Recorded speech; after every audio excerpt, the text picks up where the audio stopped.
तो दोस्तों, आज मैं आपके लिए एक जबरदस्त और थ्रिलर मूवी की कहानी लेकर आया हूं जो साल 2022 में रिलीज हुई थी। इसका नाम है ओडेला रेलवे स्टेशन। तो चलिए बिना किसी देरी के शुरू करते हैं इस कहानी को।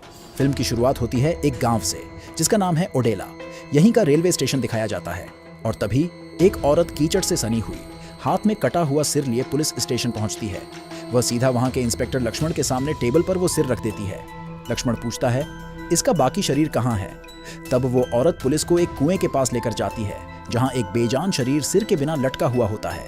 पुलिस वाले उस शव को बाहर निकालते हैं। अब कहानी में आता है एक नया किरदार, अनुदीप, जो एक आईपीएस अफसर है और ट्रेनिंग के लिए इस गांव में आया होता है। इसके बाद हमें फ्लैशबैक में ले जाया जाता है लगभग 3 महीने पहले। यहाँ हमें कुछ नए लोग दिखते हैं। एक औरत राधा, उसके पति तिरुपति और तिरुपति का भाई चंदू।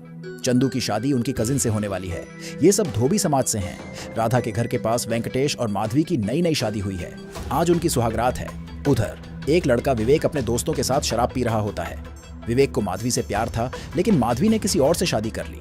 शराब के नशे में विवेक बोलता है, मैं मर जाऊंगा। दोस्त कहते हैं, तू क्यों मरेगा? कुछ करना है तो उसे मार दे। अगले दिन सुबह गांव में खबर फैलती है, माधवी की लाश मिल गई है। अनुदीप और पुलिस मौके पर पहुंचते हैं। जांच करने पर पता चलता है कि माधवी के साथ दुष्कर्म हुआ और बेरहमी से उसकी हत्या कर दी गई। उसकी शादी कल ही हुई थी और उसी रात उसे मार दिया गया। वेंकटेश, माधवी का पति, ये खबर सुनकर सदमे में आ जाता है। पुलिस को घटनास्थल पर पैरों के निशान मिलते हैं। छानबीन करते हुए अनुदीप को विवेक के बारे में पता चलता है। सीआई लक्ष्मण विवेक को पकड़कर थाने लाता है और पूछता है, माधवी को क्यों मारा? विवेक कहता है, मैं उसे क्यों मारूंगा? मैं तो उससे प्यार करता था। लेकिन लक्ष्मण कोई नॉर्मल पुलिस वाला नहीं, वो उसे बुरी तरह टॉर्चर करता है। विवेक मजबूरी में मान लेता है कि उसने ही हत्या की है। फिर जब अनुदीप पुलिस स्टेशन आता है, विवेक कहता है, सर मैंने कुछ नहीं किया। आप तो पढ़े लिखे हो, खुद सोचिए, क्या मैं ऐसा कर सकता हूँ? मैं उससे प्यार करता था तो भला मैं उसे कैसे मार सकता हूँ? अनुदीप उसकी बात सुनकर उसे जाने देता है, पर सीआई लक्ष्मण को यह बात हजम नहीं होती। वह कहता है, सर आप गलत कर रहे हैं। मुझे पूरा यकीन है कि उसी ने लड़की की हत्या की है। ऐसा ही होता है इन मामलों में। आपके पास पढ़ाई है, मेरे पास तजुर्बा। तब अनुदीप कामली उसे समझाता है।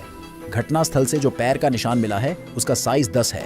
वहीं जो सैंपल मिला है उससे पता चला कि आरोपी की उम्र करीब 30 साल है, लेकिन विवेक की उम्र 20 के आसपास है और उसका पैर का साइज भी 8 है। तो ये आंकड़े साफ बताते हैं कि विवेक दोषी नहीं है। ये सुनकर विवेक को छोड़ दिया जाता है। तभी पुलिस स्टेशन में फिर से एक कॉल आता है, गांव में एक और लड़की की हत्या हो गई है। पुलिस तुरंत मौके पर पहुंचती है और चौंकाने वाली बात यह होती है कि इस लड़की की भी कल ही शादी हुई थी।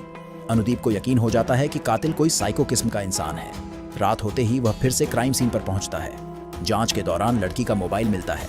फोन को जब पुलिस स्टेशन लाया जाता है और चेक किया जाता है तो उसमें एक वीडियो मिलता है।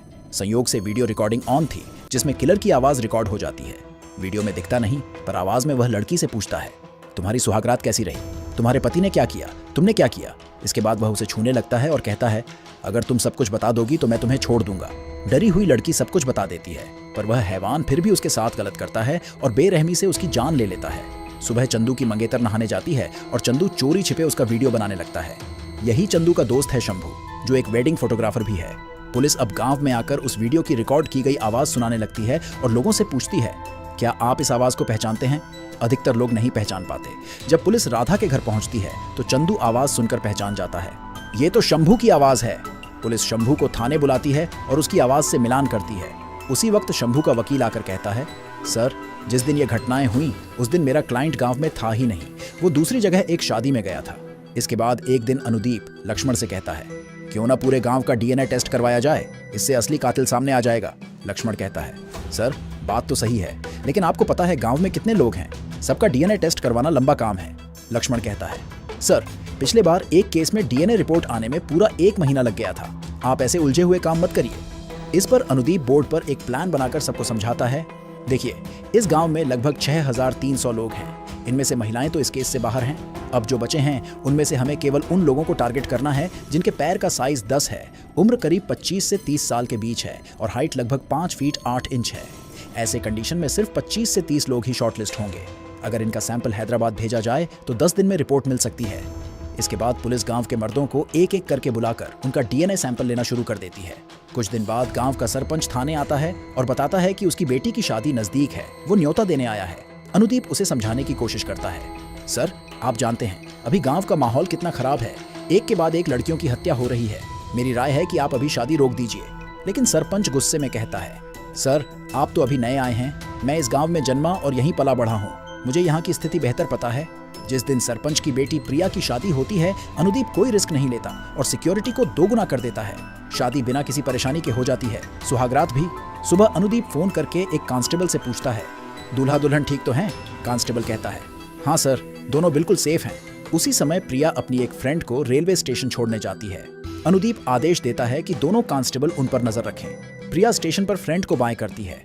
कांस्टेबल थोड़ी दूरी पर चाय पीते हुए उन पर नजर रख रहे होते हैं। तभी वहां से एक ट्रेन गुजरती है और ट्रेन के जाने के बाद कांस्टेबल देखते हैं कि प्रिया वहां नहीं है, सिर्फ उसकी फ्रेंड बेहोश पड़ी होती है। दोनों तुरंत अनुदीप को फोन करके सूचना देते हैं। इस बीच कातिल प्रिया को एक खेत में ले जाकर पूछताछ करता है, बता तुम्हारी सुहागरात कैसी रही, तुम्हारे पति ने क्या किया, कैसे किया, सब बता, तभी छोड़ूंगा। प्रिया डर के मारे सब कुछ बताने लगती है। उसी समय अनुदीप बाकी पुलिस वालों के साथ खेत की तरफ पहुंचता है। पुलिस की आवाजें सुनकर कातिल एक कांस्टेबल पर हमला करता है और भागने लगता है। उसने अपना चेहरा ढक रखा होता है ताकि कोई उसे पहचान न सके। दुर्भाग्य से पुलिस के पहुंचने से पहले ही वह प्रिया के साथ भी वही दरिंदगी करके उसकी हत्या कर चुका होता है। अनुदीप कातिल पर गोली चलाता है, लेकिन वह फिर भी भागने की कोशिश करता है। अनुदीप और कांस्टेबल उसका पीछा करते हैं। आखिरकार अनुदीप उस कातिल को पकड़ लेता है। जब उसका मास्क हटाया जाता है तो सब हैरान रह जाते हैं। कातिल और कोई नहीं, तिरुपति का छोटा भाई चंदू निकलता है। अनुदीप उसे थाने लाकर पूछताछ करता है और कुछ थप्पड़ भी लगाता है, लेकिन चंदू बार बार एक ही बात कहता है, सर मैंने किसी को नहीं मारा, मैं तो बस खेत में अपने काम से गया था। उसी वक्त गांव का सरपंच थाने आता है और लक्ष्मण को पैसे थमाते हुए कहता है, मुझे ये लड़का सौंप दो, इसने मेरी बेटी को मारा है, जितने पैसे चाहिए ले लो।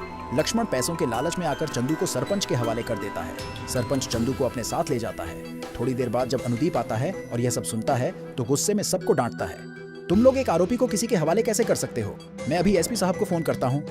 इस बात पर अनुदीप और लक्ष्मण के बीच बहस हो जाती है। लक्ष्मण कहता है, सर आपके लिए ये नौकरी पैशन है, लेकिन मेरे लिए तो एक सरकारी नौकरी है। मेरी 3 बेटियां हैं, इस सैलरी से उनका ब्याह नहीं होगा, मुझे ऊपर से कमाना पड़ता है, मैं मजबूर हूँ। इतना कहकर लक्ष्मण चला जाता है। थोड़ी देर बाद राधा और उसके पति थाने आते हैं और कहते हैं, सर चंदू ऐसा नहीं कर सकता, वो निर्दोष है, हमें यकीन है आपसे कोई गलती हुई है, प्लीज हमें एक बार उसे देखने दीजिए। अनुदीप जवाब देता है, वो अब यहाँ नहीं है, सरपंच उसे ले गया है। उधर सरपंच चंदू को बुरी तरह टॉर्चर करता है। तभी राधा और तिरुपति वहां पहुंचते हैं। सरपंच गुस्से में कहता है, घबराओ मत, अभी इसे मारूंगा नहीं, पहले इसे तड़पाऊंगा, इसने मेरी बेटी को दर्द दिया है, अब मैं इसका खून निकालूंगा।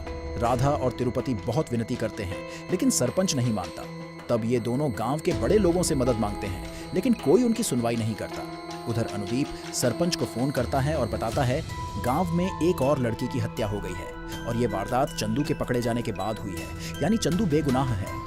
ये सुनकर सरपंच हैरान रह जाता है। और भी चौंकाने वाली बात यह है कि नई मारी गई लड़की की भी हाल ही में शादी हुई थी। सरपंच गुस्से में क्राइम सीन पर पहुंचता है और पुलिस वालों को डांटता है, इतने छोटे से गांव में एक कातिल पकड़ नहीं पा रहे हो।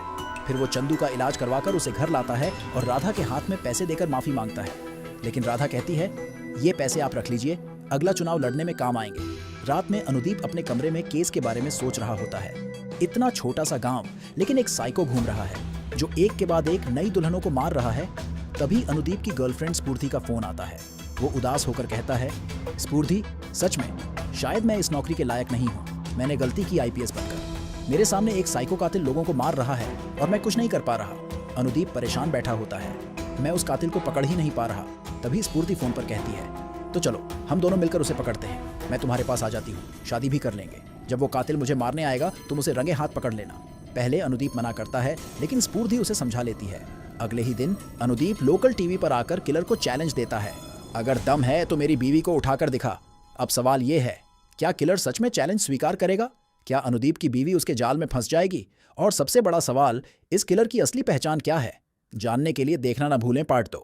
अगर आप चाहते हैं हम जल्दी पार्ट 2 लाएं तो नीचे कमेंट करें पार्ट 2 चाहिए, और हम कुछ ही घंटों में पार्ट 2 अपलोड कर देंगे।